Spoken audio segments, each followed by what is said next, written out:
So, welcome. We're going to talk about allergies. Now, allergies is an enormous category. People talk about food allergies. We talk about inhalant allergies. Tonight, we're going to be talking about hay fever specifically. We're not going into all allergies. We're going to talk about just hay fever. All allergies in general is a much, much bigger topic. What's happening when you have an allergy is your body is over-responding.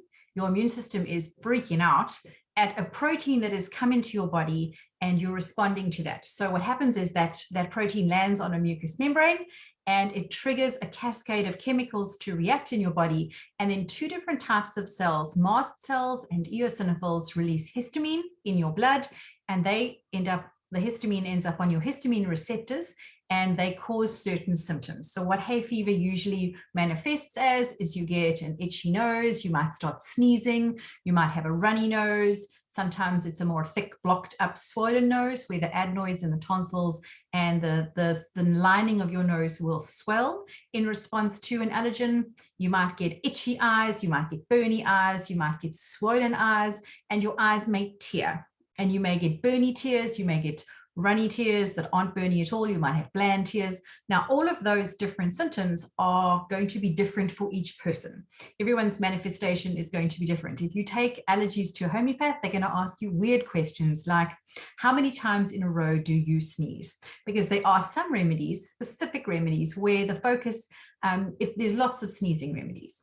But sometimes sneezes happen in paroxysms and sometimes they happen in explosive sneezes. It's different because some people go and others go and it's sort of everyone wants to take 3 steps back. So allergies don't always manifest the same in each person. And sometimes you can clearly see someone has an allergy and others not so much, and they're good at hiding it. So the most important thing for you to do is to identify what you're allergic to. If you are now in your 20s and you suddenly develop an allergy to something, you can also develop allergies to other people. But if you suddenly in your 20s or in an adult time of your life suddenly develop an allergy, that is spurred by something that you are now being exposed to in a large degree. It's an easier way to identify something. If an allergy starts when someone is just little, it's much harder because it could be anything in their environment. They're only now being exposed to the world. Whereas as an adult, you need to go looking because you have evidence of what has changed in your life right now. Have you moved house? Is there a new pet in your life? Have you moved into a place where there's a different garden, the new trees? There's trees flowering in a season. You have only been in an area for a specific amount of time. I practice in PE, so we have silver oaks here. We have lots of allergy issues in PE, lots and lots, but specifically the silver oaks, anything that grows from Australia tends to make people more itchy nose, watery eyes, sneezing, etc. It's much more likely to trigger an allergy. Australian imports are a big problem in South Africa. They like our climate and they are water resistant, so they have done very well in the drought. The indoor allergies are going to be things like house dust mites. We are not allergic to the dust mites themselves. We are allergic to their poo, their excrement. So they eat our dead skin cells and then they poo, and that's what you're allergic to. So you need, if you have a dust allergy, a house dust allergy or house dust mite allergy, you need to make sure that you own a decent vacuum cleaner and someone else does the vacuuming, unless you wear goggles and a face mask the first time you vacuum a new place. Either you can get professionals in, but make sure that your environment, if you're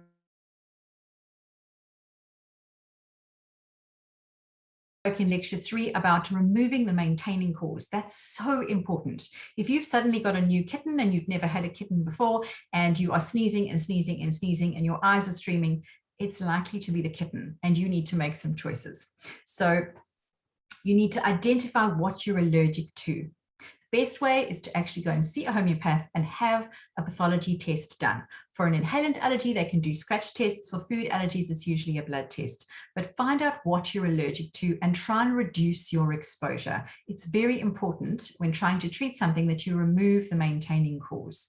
Find out what it is. Don't just ignore the symptoms. Right, then another thing that's very important. We spoke about this in colds and flu. When you have a reason for mucus, and exposure to an allergy is definitely a reason for mucus. Your body is streaming fluid out of your nose and your eyes trying to reduce exposure to that substance, usually to try and wash it out of your nose. What's happening is when you have a lot of dairy, it makes the problem worse. Remember, we spoke about this. When you have a mucus issue and you have dairy, it's like throwing logs. It's not going to cause the problem in the first place, but if you have already got a fire burning, you have an active allergy, and you drink lots of milk and you eat lots of cheese and yogurt and chocolate and ice cream and custard, etc., then you are going to make the ability of your body to produce mucus as a response heightened. So reduce your dairy intake. In fact, cut it out as much as possible. If you have an allergy attack, just stop for a few weeks. It's not going to kill you, just stop. And you will find that the mucus is less intense. And it's usually the mucus that is the most irritating. If there's no reason for mucus production, so you're not being exposed to an allergy, your allergy is not activated, it's not happening at the moment, then having dairy is not going to cause mucus. It's not going to create it in the first place. It's like throwing logs on the ground when there isn't a fire burning. Hydration. This is absolutely essential. We need to hydrate as much as possible. The runnier you want the mucus to be runny, you want it to leave your nose. You don't want it to get thick and sticky and full of dead white cells and block up and become a chance to produce sinusitis, blocked ears, etc., etc. So drink a lot of fluid, more than you think you need. Lots and lots. And invest in good tissues. Please, if you are having an allergy attack and you've got a runny nose and a runny nose and a runny nose and a runny nose and you're sneezing and sneezing and sneezing, one of the big identifiers is that red edge to your nose and the rawness to your eyes. You're going to keep sneezing if you're exposed to that allergen. If you're not using something to help the problem and you haven't reduced exposure, it's going to happen.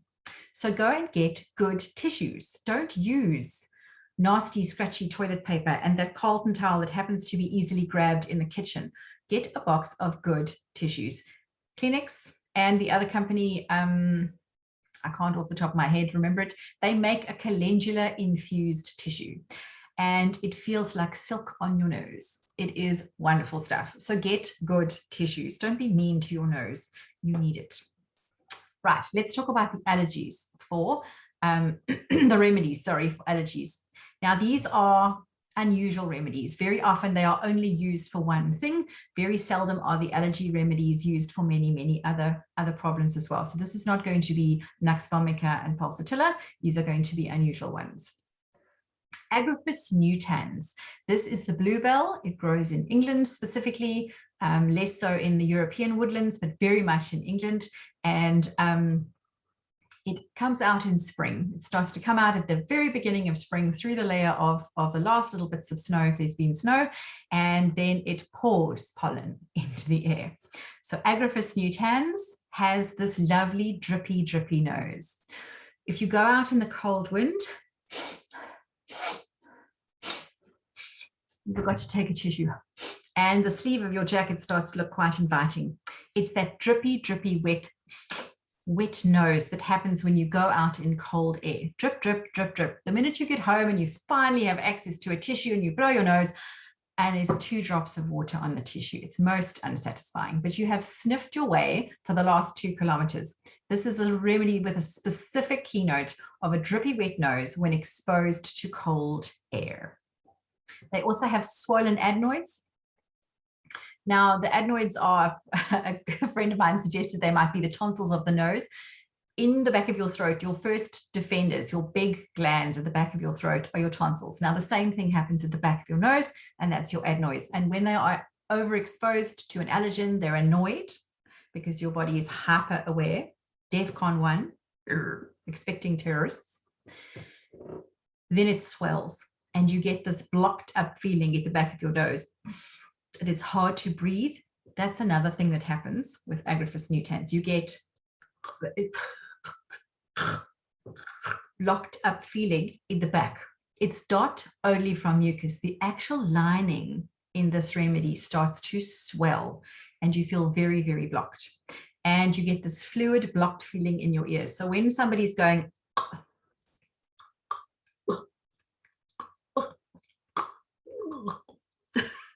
you've seen them, you've been this person. That fluid blocked feeling in their ears, that's Agraphis nutans. And when you have those symptoms and you use this remedy, the difference is marked and very quick. Allergy remedies are that fire we spoke about in the first lecture. We spoke about if you use a remedy when something is acute and it's happening right now and you use the right remedy, you take it frequently and you get a big response to frequent dosing. This is not a wart, this is right now happening immediately. So you dose frequently with allergies. And the closer you match the remedy picture to the symptom picture that you've got, the faster and better it works. Remember, we are nudging your body in a direction it wants to go. So if you can match that nudge exactly to your symptom picture, you get a much faster response. So you can find Agraphis nutans in Hayfever and in Nasanol nasal spray. Now, Hayfever is tablets, and the basket of remedies in Hayfever is very much for standard hay fever. So itchy nose, runny nose, lots of sneezing, lots of nasal congestion, lots of eye symptoms. It's very much a basket of Hayfever symptoms, very much proper hay fever. Nasal spray, more irritation in the nose, more blocked up in the nose, and very much nosy eye symptoms. Less with the sneezing, but still there. Then Arandadonax. I love this one. It's so obvious. Grass allergies make people itch and sneeze extremely. And this is the biggest grass in the world. It's about 4 meters tall, and it towers over the tractors they use to harvest it. It grows in India, and it's the one where the elephants can wade around in the grass and you can hide a tiger, no problem. So Arandadonax, it's got a very specific symptom. It's an itchy palate. People want to rub the palate of their mouth. And they do that. They rub their tongue across the palate. It's very itchy, and they want to rub their palate. I even had a lady take, she confessed to having like a child who's teething. She used to take a face cloth and she would rub it on the inside of her palate because it was so desperately itchy. It's a very specific symptom. They also have a lot of sneezing. This is a very sneezy remedy, and a lot of nasal congestion. They are very blocked up with sneezing, and it's in Hayfever. Then Euphrasia. Now this remedy stands on its own, Euphrasia officinalis. It's also called eye bright, and it's a very nice remedy to have in your arsenal. It is a wonderful remedy in practice, and it is very nice to know that this is available over the counter. Eye bright is for all sorts of eye symptoms. It's for burning eyes and itching eyes. So when they rub, and it doesn't, you feel like your eyeball is itching, and the inner canthae and the outer canthae are just so itchy, and scratching doesn't help and rubbing doesn't help, and the eyes are tearing, and what's leaking out of the eyes constantly feels like it's made of acid. These burny tears that just keep streaming. The eyes can be a bit bloodshot from all the rubbing. The eyelids can swell from all the rubbing and the scratching. It's also, yes, it's definitely for hay fever. It is for those itchy eye hay fever cases, definitely. But it's also for another form of eye irritation. Eye bright is also used when you've got dry eyes from exposure to a computer screen, and they've got very tired eyes from too much screen time, too much TV time, too much laptop time, too much online staring at a screen, too much watching of binge watching of Netflix late in the night, and too much air conditioner. So when the air is very dry and you keep your eyes open because you stare, a good friend of mine's husband has a nickname, we call him Blinky, because when he first got his PlayStation, he forgot to blink. And I understand it's quite a common problem, but his eyes got really burny and dry and sore and uncomfortable from not blinking enough when staring at a screen. Now that is an eye bright case. Perfect remedy for that, eye bright. It is a really good remedy for all sorts of eye symptoms, specifically eye strain. It's in Nasanol nasal spray. It also comes in an individual remedy called eye bright, which is specific for eye symptoms and eye strain. And you can use both of them. But if you've got allergy symptoms as well, and not just eye symptoms, then Nasanol nasal spray. Sabadilla. Sabadilla is a plant, and we've used it for a very long time. It's been used in herbs and in homeopathics, and it is a sneezing remedy. This is sneezing in paroxysms of sneezing and attacks of sneezing and itchy nose. And they sneeze and sneeze and sneeze and sneeze, and they can't seem to stop sneezing. It's a remedy with that tingling in the nose. There's a lot of tingling feelings, like the nose is,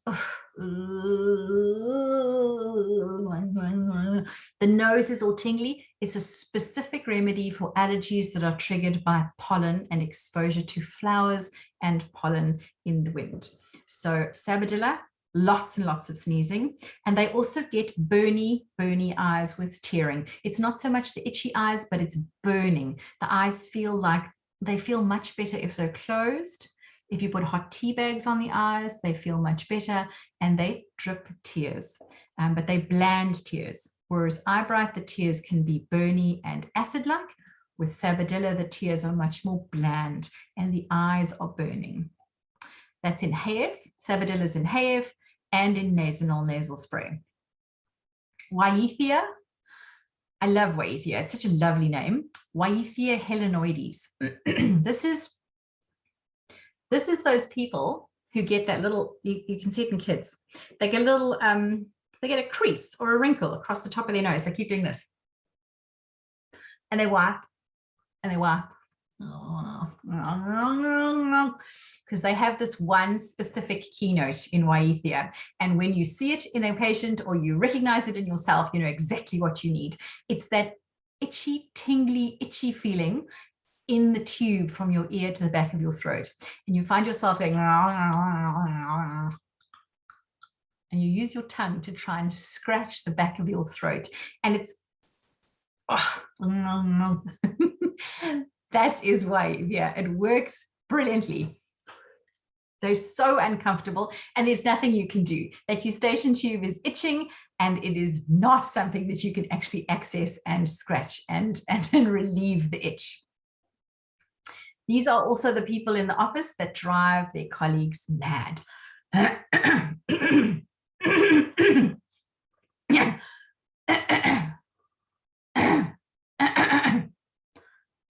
There's always someone who needs this remedy behind you in the queue. If there's a long queue anywhere, and now specifically wearing a mask, people notice this person a lot more.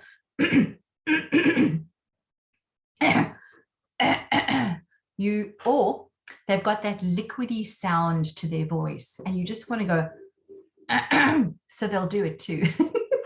It's that liquidy collection of fluid, but they often have this continuous clearing of the throat again, again and again and again. And that is Hayfever. It's the person in the office that you just want to throw something at because that noise has been irritating you all day. It's very specific to this remedy. It's in Hayfever and in Nasanol. Then there's a remedy that's in a lot of our allergy products that is for more of a thick, sticky mucus. Thick, sticky mucus that has accumulated, and it's more of a greeny, thick mucus. It's also got a very specific allergy symptom where there's a fullness and a pressure sensation. They can breathe, but it feels like the inside of their nose, right in the middle, is completely blocked up, like the bits inside are swollen and congested, and they get these headaches, not here, not above here, not here. They get a headache inside the middle of their nose, and that's Thuja occidentalis. It's a very nice remedy when hay fever is starting to become a regular thing, and it's edging itself towards sinusitis. And that's in Nasanol nasal spray. Now, there are other remedies, a lot of other remedies for allergies. These are the major ones that distinguish it from taking something like Synfrontal that we did in the first lecture. That is more for a runny nose cold with a burny, scratchy, sore throat and a runny nose and congestion and maybe a headache. These are the remedies for when there's definitely an allergy component. The basket of Hayfever and Nasanol are baskets of remedies when specifically you have allergy symptoms. This is not something that came on after a party or after exposure to someone's little person with a sniffle. This is not a cold. These remedies work when you have clearly identified that you have an allergy to something. And most people with allergies know that they've got an allergy. And the remedies work very nicely. Again, remember, you need to acutely dose when it's acute and slow down the dose. As soon as your symptoms start to clear, you start to reduce the dose down and you take less and less and less until you don't need them anymore. And that's the end of our lecture. Quick and dirty. Thank you very much.